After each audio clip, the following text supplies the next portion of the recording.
be fair, it's easy to take the piss out of Elon Musk with his fucking human immortality and outer space colonization, but every famous businessman is the same. Like, it's just, there's no word of a lie. I was listening to Claire Byrne one morning in the car, and she was interviewing Michael O'Leary, and he was talking about the time when he was younger and working in the family shop. And I know this is the truth. This is what he says. He says, selling AAA batteries on a Christmas morning is a sexual experience.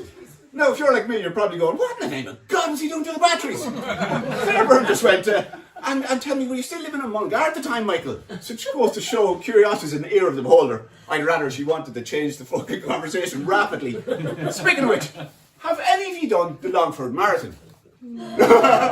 Fuck that. No, but it's actually good crack, it's worth doing. But the organiser must be well connected because he had Michael O'Leary started. So if you've ever done a marathon, it's good fun, but you're training for ages, and before the start, like, you're in a pen with about 500 other people, and what you want to hear at that moment in time is either a gun or a whistle or a siren or something to get started. What we heard was Michael O'Leary talking complete shite. I remember my first taste of business came from in the family shop, and we'd often in those days stay up until 10:30, maybe even 11 o'clock at night. And it was on one of those nights that I first met Richard O'Gara, who at the time was the CEO of the European branch of Flightline's aircraft leasing.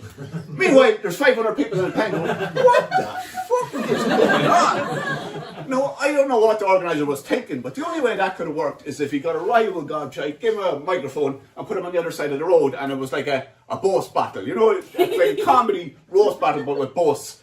And if he had done that, I think it would have sounded a little bit like this. Now, before I start this, do you all know what a comedy roast is? Yeah. Well, a roast battle is, it's just for those that don't know what it is you get two comedians beside each other, you have an MC in the middle, and they kind of do snarky comments off each other, and in between the audience reacts. So like you might get someone who go like, Jerry Starlipper is the kind of fella that likes to say fudge instead of fuck, and by the looks of him, he prefers eating fudge to fucking, and then the audience goes, and then Jay goes, Brian Sexton thinks he's famous, but the truth is he wouldn't even get asked to turn the Christmas lights on in his own house. so tonight we're going to do them with boasts instead of roasts. So we've two of the best bullshitters in the business for you tonight. So just before we go started, actually, half the things these people are about to say are genuine quotes from them. So see if you can spot which ones are real. So anyway, ladies and gentlemen, the world's first comedy boast battle. To my right we have, all the way from Mullingar, Michael O'Leary! And to my left we have, all the way from up his own arse, businessman Elon Musk. Let's get ready to bullshit! Michael, over to you. I'm the captain of my own steam-powered gunboat, and I regularly time travel to the land of the dinosaurs. Elon, what do you have to say to that? I've uncovered an AI machine conspiracy, and I've instructed my company Neuralink to insert a microchip inside the brain of a chimpanzee. And I plan to make a human-machine hybrid to save humanity from the robot apocalypse. Wow. Michael, have you anything to say to that? Of course I do! Of course I do! Because I revolutionized the airline industry! Before I was me, people used to strip bollock naked and fling themselves from mattresses in order to travel long distances. In your fucking face, Elon. Well, Elon, you have to react to that.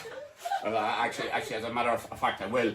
I have co-funded the Entropy Institute for Human Immortality, and by the early 2030s, the database will be able to contain an uploaded version of my brain to exist in perpetual immortality. Wow, he's become a machine. Michael, can you respond to that? But of course I can respond to that, because I was waiting at the bus stop in Kinnegad one night, and it was a very windy night, and my head blew clean off my shoulders and rolled all the way as far as the R781 turnoff for Monastring. And it took me 3 weeks to roll my severed head right back to my lifeless torso. And the only way I had it moving was to wiggle my ears and rotate my jawbone.